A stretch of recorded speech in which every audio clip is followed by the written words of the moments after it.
Երևանը դատապարտում է Իրանի վրա հարձակումը, կոչ անում անհապաղ դադարեցնել ռազմական գործողություններն ու պահպանել միջազգային իրավունքի նորմերը։ Հայաստանի արտգործնախարարությունը հայտարարել է, որ Իրանի վրա միակողմանի հարձակումը մտահոգություն է առաջացնում։ Հատկապես բանակցությունների վերջին փուլի նախաշեմին այն վտանգում է խաղաղ ջանքերը, տարածաշրջանային ընդհանուր կայունությունն ու համաշխարհային խաղաղությունը։ Մտահոգված է նաև Նիկոլ Փաշինյանը։ Let me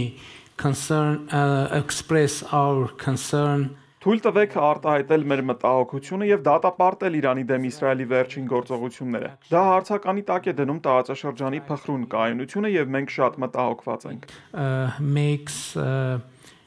put under question the fragile stability.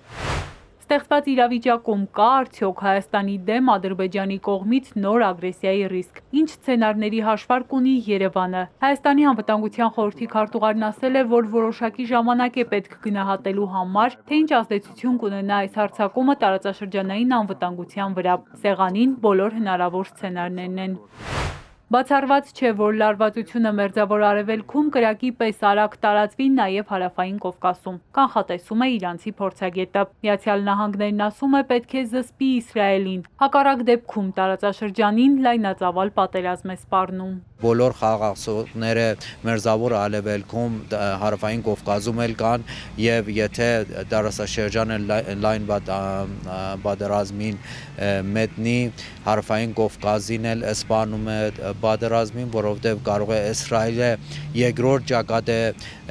բազի Հարավային Կովկասից դեպի Իրան։ Հարավային Կովկասում Իրանի դեմ Իսրայելը երկրորդ ճակատ կարող է բացել Ադրբեջանի միջոցով։ Հատկանշական է այս փուլում Բաքվի ոչ այնքան հասցեական արձագանքը։ Եթե Հայաստանը դատապարտում է, Ադրբեջանն ընդամենը մտահոգված է Իսրայելի գործողություններով։ Այդ երկիրը կողմերին է կոչ արել լուծել առկա տարաձայնությունները, ինչպես իրենք են ձևակերպել երկխոսության ու դիվանագիտության միջոցով միջազգային իրավունքի նորմերին եւ սկզբունքներին համապատասխան։ Արդյոք Ադրբեջանը թույլ կտա Իսրայելին օգտագործել իր տարածքն Իրանի դեմ։ Փորձագետն ասում է, սա կարող է Բաքվի համար ճակատագրական ու անդառնալի լինել։ Իրանը ի վիճակի է Ադրբեջանի բոլոր թիրախավորի զգուշացել է բոլոր հարևան երկիրներին Իրանը նախապես եթե իրանց դարաշքը օգտագործեն իրանց դեմ, Իրանի թշնամիները իրանց դարաշքը օգտագործի Իրանի դեմ, իրանց դարաշքը կդառնա Իրանի համար օրինական թիրախ։ Կզգուշանա Բաքուն Թեհրանից, թե ոչ, առայժմ պարզ չէ։ Առավել հավանական սցենար է մասնագետի, որ թուրք-ադրբեջանական տանդեմը օգտվելով Իրանի զբաղվածությունից Մերձավոր Արևելքում Հայաստանի հարավում հարձակման գնա, իր հեռահար պլաններն ի վերջո կյանքի կոչելու մտադրությամբ։ Մենք տեսել ենք Սիրիայում Իրան ոնց գործեցին, երբ որ Իրանը եւ դիմադրական ուժերը զբաղված էր Իսրայելի հետ հակամարտությունի մեջ, Բաշար Ասադի կառավարությունը տապալեցին, տեսել ենք նման առիթները միշտ Թուրքիա, Ադրբեջան եւ օգտվել են եւ դրա համար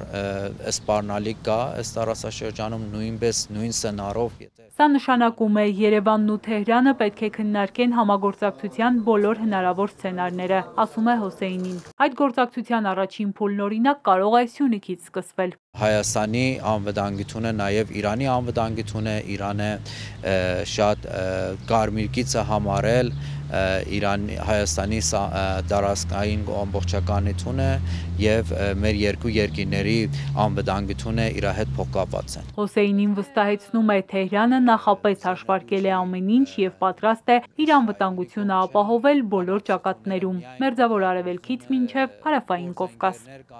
Հերմինե Ղարիբյան, Ալեքսանդր Կիրոյան, Էպիկենտրոն։